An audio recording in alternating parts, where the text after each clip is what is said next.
Imagine this. You're a 45-year-old professional person with a good job and you're living in a lovely Manhattan-style loft apartment in East London. You have high ceilings, it's open plan. That means big rooms and lots of light in your apartment.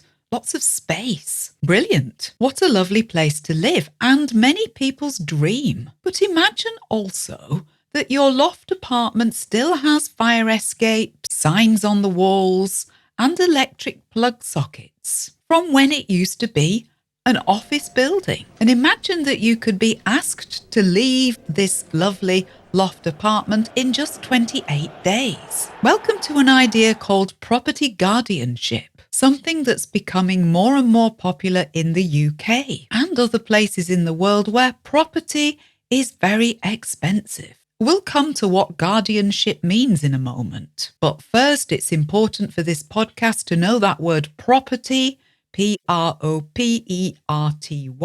in this context means a building. That's a property. So today we're looking at something that almost sounds made up, make-believe.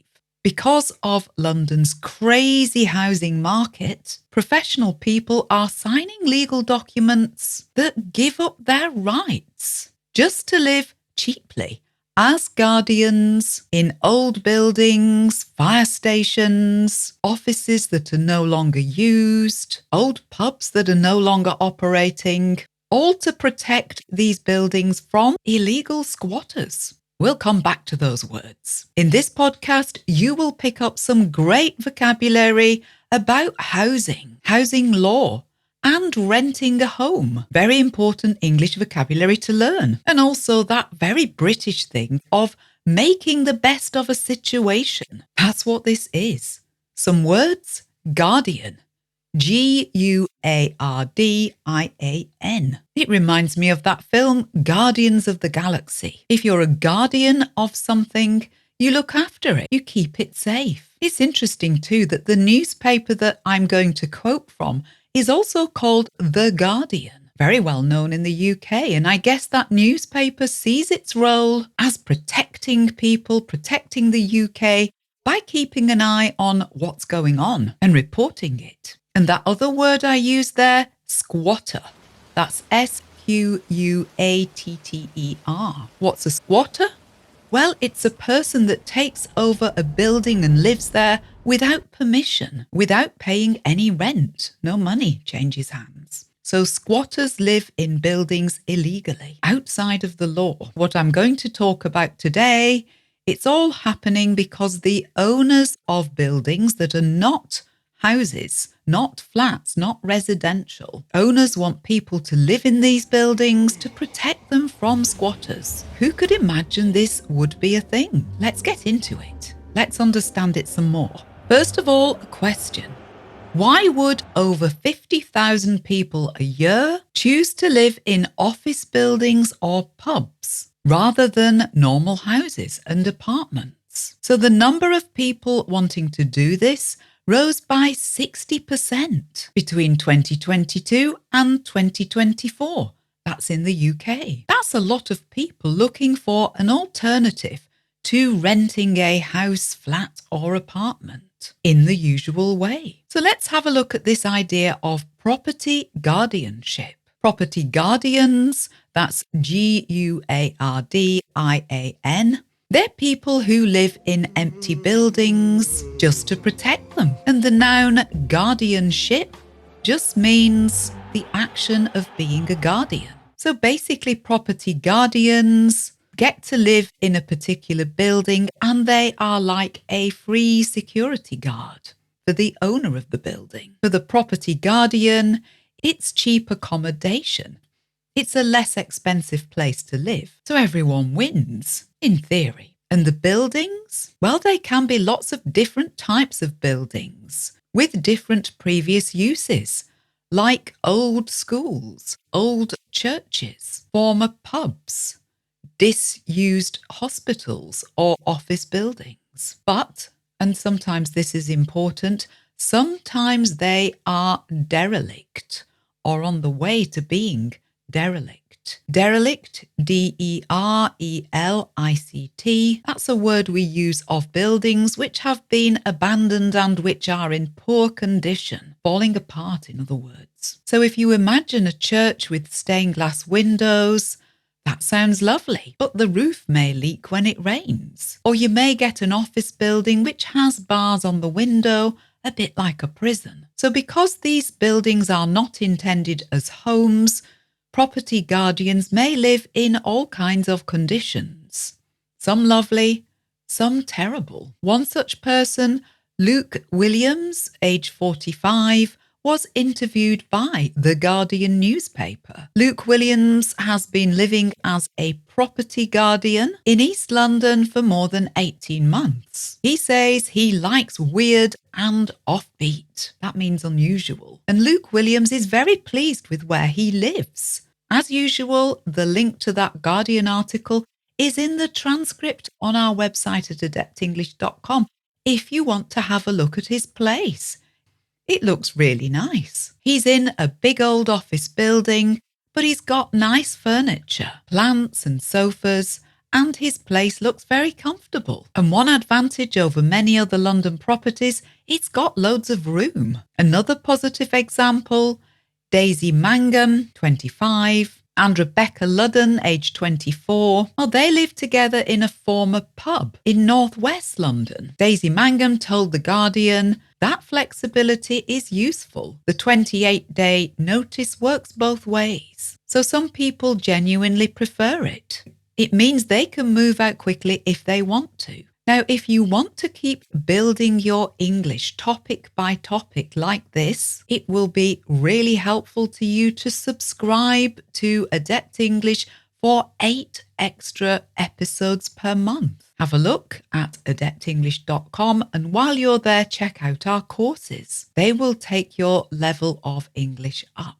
But if you don't want to do that, instead, please subscribe for free on Apple Podcasts, Spotify, YouTube, wherever you listen. Give us a thumbs up, a positive review, or simply subscribe so you don't miss any podcasts. So if we help you with your English, please help us by subscribing or reviewing us. We'd be very pleased. Thank you.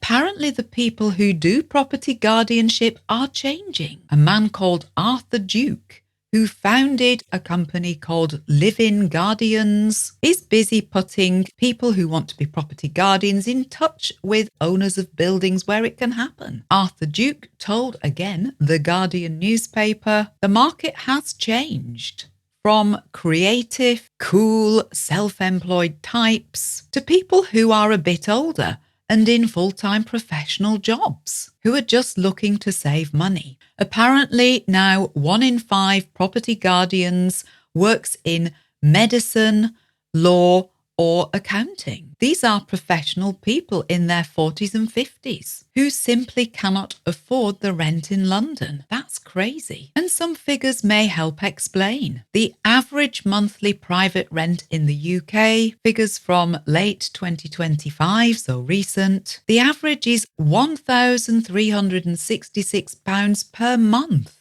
That's according to the Office for National Statistics, the ONS. And if you thought £1,366 per month was a lot, the average in London is £2,200 a month to rent a property. And unlike buying a house and having a mortgage that you pay off, that's MORTGAGE, you have nothing to show at the end of it. But if you agree to become a property guardian, your monthly rental is probably between £400 and £600 a month. You can see why people do it, can't you? But, as often is the case, it's a big but. There is another side to this. iNews, another news website, talked to someone called Charlie Huller, aged 31. He's been a property guardian for over 10 years, and he's having not such a good experience.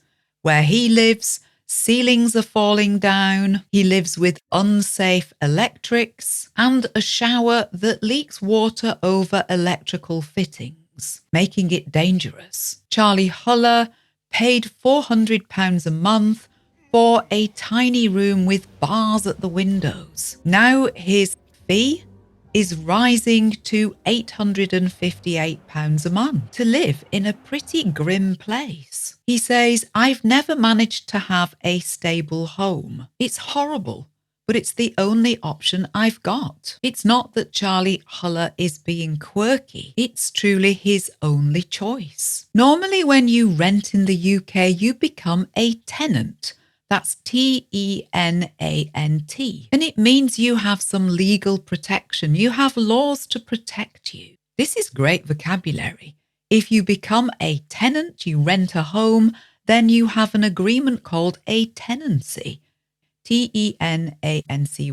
So you have quite a lot of protection. For instance, your landlord, the owner of your home, must give you at least 2 months' notice if they want you to leave. Also, your deposit, that's deposit, that's the money you paid in the first place to secure your home, well, that's protected, and you get it back at the end of the tenancy. Also, the owner of the building, the owner of the home, cannot just walk in any time. They have to tell you when they're coming. But property guardians don't have any of these protections. The building owner can walk into their home anytime they like. Legally, property guardians don't have a tenancy agreement. They have only something called a license to occupy. That's like a driving license, but a license to occupy a building. Owners of the building need only give a month's notice, and any deposit you paid isn't protected. You may not get it back. Even the UK government says that it does not encourage property guardianship. It says that guardians can be asked to live in conditions that do not meet residential standards. That means that the buildings that property guardians live in may be dangerous, or things are just not up to the standard in ordinary houses and apartments. And yet, despite all this, people choose to be property guardians. Apparently, applications to do this are up by 60%. So what do I think? I think property guardianship is a creative response to a system that's not really working anymore. The fact that around 50,000 people a year apply to live in buildings where there may be bad conditions tells you quite a lot about housing in the UK. Something has gone a bit wrong, hasn't it? And if you're thinking of coming to the UK, this podcast perhaps contains quite a lot of useful information. And the next time you walk past an empty building in London, look up. Someone might be living there.